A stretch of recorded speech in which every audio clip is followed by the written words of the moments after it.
Hey everyone, in today's video, I'm going to show you how I was able to get a ton of dice rolls in Monopoly Go. As you can see on my iPhone, I've already tried this method, and I now have an insane amount of dice ready to use, all thanks to what I'm about to show you. The best part is that it's super easy.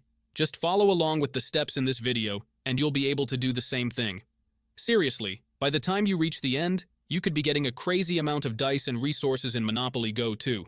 So make sure to stick around, and let's jump right into it.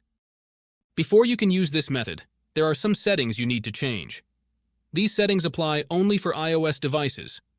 If you are on an Android device, you can skip this part and move on to the next step.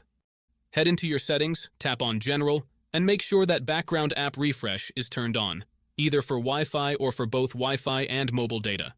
This ensures the app can run smoothly in the background. Next, swing by your battery settings and switch off low power mode. This feature can slow down your device, which we definitely don't want happening. With these two settings tweaked, you're all ready to move on to the next step.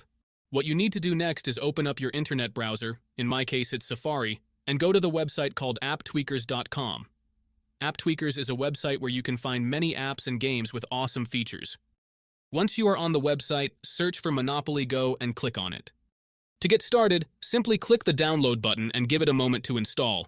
Depending on your internet connection, it might take a little bit, but once it's finished, you'll automatically be redirected to a page that says, Installation completed. At that point, the app will pop up on your home screen, and you're good to go. Now, if it's your first time using the site, there are a couple of extra steps to complete. But don't worry, it's super simple. You'll be directed to a website with a video tutorial that walks you through everything step by step. All you need to do is install a couple of apps from the App Store or Play Store, depending on your device. These apps are completely safe and secure, so there's nothing to stress about. Just follow the instructions, and you'll have no trouble at all. So, that's it guys. If you enjoyed this video, make sure to leave a comment, like, and subscribe. Thanks for watching, and see you next time.